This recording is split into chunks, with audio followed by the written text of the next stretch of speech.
inevitably happens is this. She will call eventually. That call will come through. That text will come through.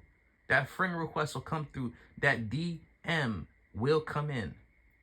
And then, King, you are left with one or two options. You either answer that phone call, you either respond to that DM, or you don't. Or you don't. But what satisfaction is that? You get nothing from that. You don't know why she's calling. You don't. So you got to answer. Right? You may not want to, but you never know what that call contains. You never know what's in that. So you gotta go for it. But when you finally answer the phone, it can't be excitement. It can't be like love and gratitude and, oh, I'm so glad you. No. I'm busy.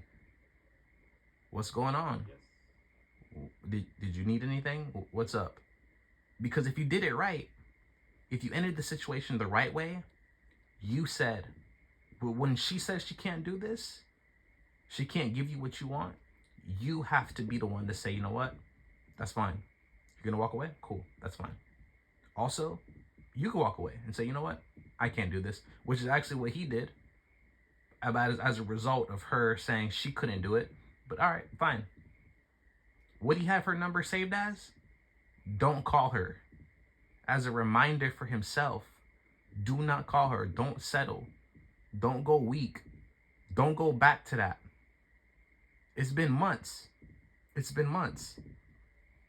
So that first phone call, that first interaction is, oh, hey, what's up? Okay. Right? You're not, oh, hey, how you doing? Hey, stranger. Like, it's not all like that. It's not meant to be.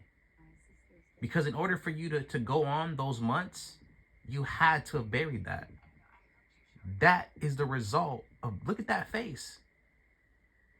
That is the result of buried love. It's buried for him. It don't exist for him. It's deep down. And as he's on the phone hearing her voice, he is staring at that locked box in the deep recess of his mind. And he's seeing the hinges come unlatched. And he's saying, don't you dare. Don't dare.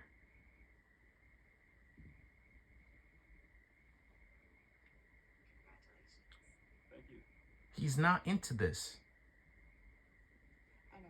And that's all. That's the thing. You have to understand this.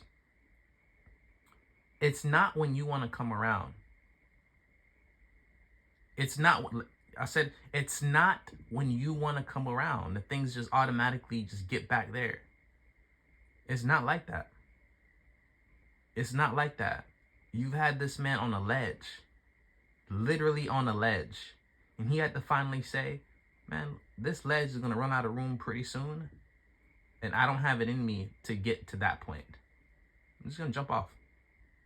Jump off. Mid free fall, you can't change your mind. You can't change your mind when he hits the ground. He's already lost everything up there. The descent. There's no coming back from a descent. You can't free fall. You can't free fall and then come back. You've already went through the motions. You've already felt wind against your face. You can't undo that. You may undo it in your mind, but there's physical effects. There's emotional scars that are there from that descent. And that's the thing with her goofy smile and the vein protruding from her forehead, because this is a deep conversation and she's really like trying to force something out that's coming out far too late. It's not on your time. You don't get to decide that. And so that's the thing. That's the question. That's the should you wait? Should you move on? What do you do? The question is, is you move on. Like you do. You definitely move on. You definitely jump. Right? And if you want it, like it's that's the thing. Like that's the hard thing, right? Is look, if I jump off this ledge, there's no coming back. There's no coming back from that. Like, I don't know what the depths or circumstances are for a comeback to be made, but I'm literally off this ledge. I'm on the whole ground right now. I done recovered. I'm walking. I'm upright. I'm seeing different things. What have you done? You're just beckoning me back up? Nah. You got to jump as well. You got to, saying? There's something there, because once I jump, I'm gone. You know what I'm saying? So, this whole thing. And then here she comes, beckoning back on the ledge. And his eyes are awake. He's staring out at something physically. But he is in his mind looking at that chest, that box. And he's saying, don't you freaking dare. Don't you dare release that. You're never going to see the light of day again. He's talking to himself. And he called it out. He called it out. She, look, this is what happens. Holidays, this is what happens. I'm being honest with you right now. I'm being honest with you. People break up in the summer and then get back together in the winter. Right? Because the summer is hot. You know what I'm saying? We outside. Everyone's outside. That's a lovely time to meet people. But then what? Then it start getting cold. Nobody's outside no more. Where are we at? Where everybody out? Everybody who was outside just a couple months ago, where y'all at? Y'all not outside no more. Y'all not. Come on, y'all not outside like that. It's different now. It's different. It's cold now. You know what I'm saying? You trying to be inside. You trying to cuddle up. That's why they call it cuddle season. So people get like that. People want to live through the summer and then get back in the fall. Right? Look, summer is summer. We outside. Fall is dating season. Winter, you got to clutch something by that time. You got to, because then the memories start piling in. It's the holidays. It's y'all first holiday without each other. It's going to happen. It's going to happen. So look, with her, she had a whole wedding. She's had a whole wedding. This is the moment where the last moment all her family was together was at a funeral. And he was there. Now it's a wedding and he's not there. Now everyone's happy. No one's sad. No, everyone's happy but herself. That same girl from that wedding is the same girl from that funeral is the same girl who's there right now. I'm not saying the sorrow compares, but she's as unhappy. And he calls it out. Look, like, you don't, like, all right, you say you miss me. You don't really miss me. You miss the idea of me. You miss the comfort of having someone there with you. You don't really. So, he's not obliging to that. Nah. You gotta do more than that. You gotta do more than that.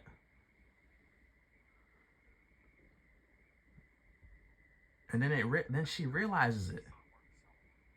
It hits her like a ton of bricks. This man is gone. This man is gone off that ledge. Boom. Hangs up everything. And she realizes it. And what did she say? What did she say?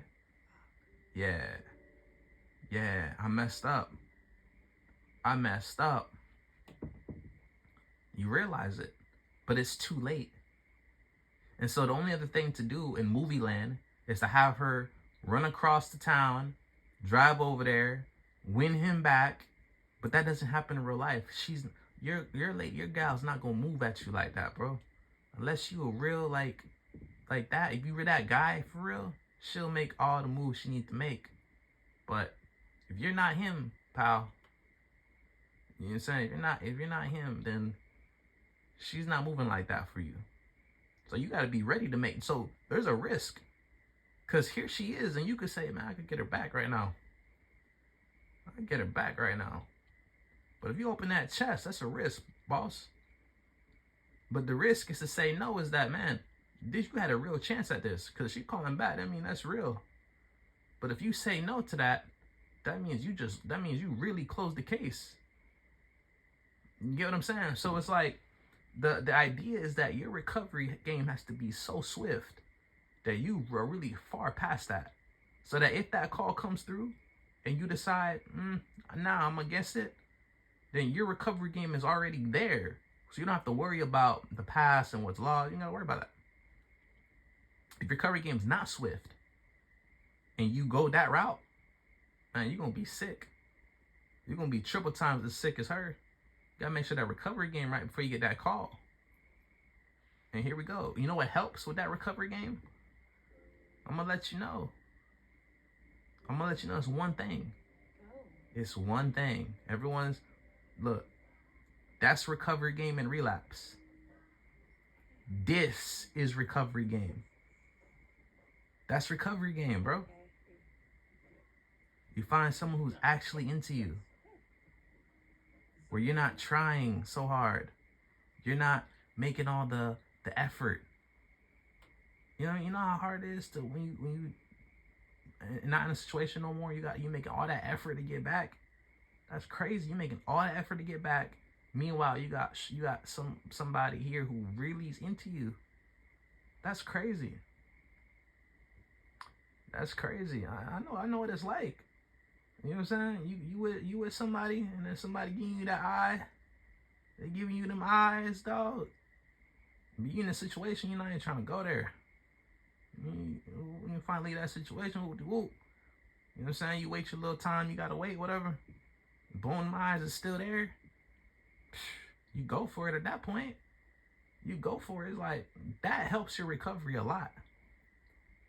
That is what the recovery is. Not everyone's saying, oh, you gotta, do this, you gotta do that. You know what I'm saying? Go to the gym, work on yourself, all that's cool if you got time for it. If you know what I'm saying, if that's who you are, then do that. But don't do that because that's what everybody else says to do. That's becoming someone different. That's not becoming who you are. That's not working on yourself. You know what I'm saying? That's do exercise. You don't gotta go to the gym. The gym is full of heartbroken people, heartbroken, and freaking New Year's resolution people, bro. Not what it is. Cause when you really have that passion, when you really have that, you got a gym at your crib. You do. You got stuff at your house. Not saying you don't go to the gym and stuff like that. I'm just saying, when the mindset is when you break up, work on yourself, and then first thing it's saying, go to the gym. Nah, bro. Get a Netflix account, bro. Get you a game system and then do that. That'll do you more better. Get you a DoorDash annual pass. Get you some annual tickets to whatever amusement park you got in your town, and do that. Have fun. Get outside. Because when you get outside, you'll meet somebody who's genuinely interested in you. When you meet someone who's genuinely interested, and you don't got to worry about the person who didn't even seem as interested in the end, didn't even seem as interested. That's your recovery game, bro. That's how you recover. Not what all them other people are saying. That's how you recover. This is the recovery game right here. I don't know how far they play it out. I never seen this. But how I'm sitting right now, that is the recovery. But guess what? I'm going to keep it 1,000 with you, right? Because we all know.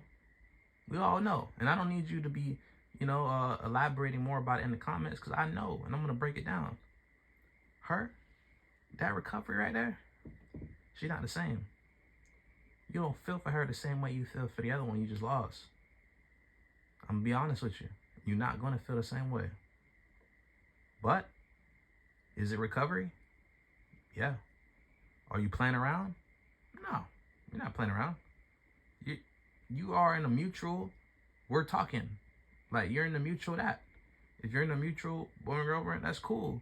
When people have trauma, people have stuff from their past they haven't all the way recovered from. What's wrong with that? Do you not like her at all? No, you don't not like her. You do like her.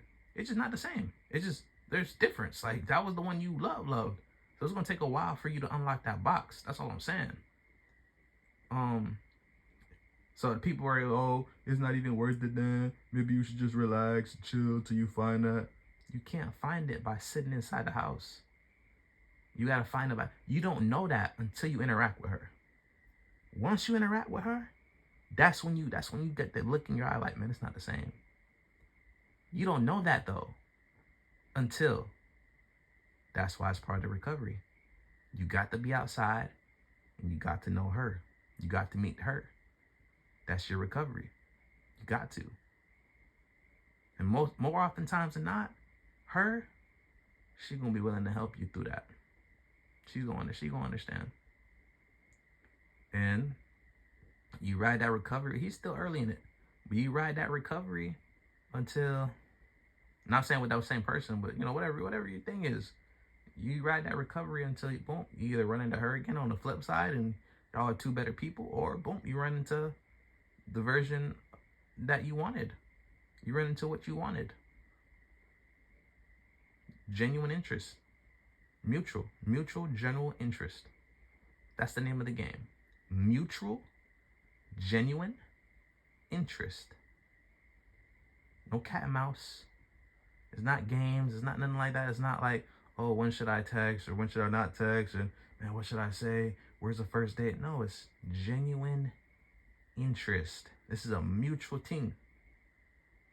Yeah, we're gonna end it right here.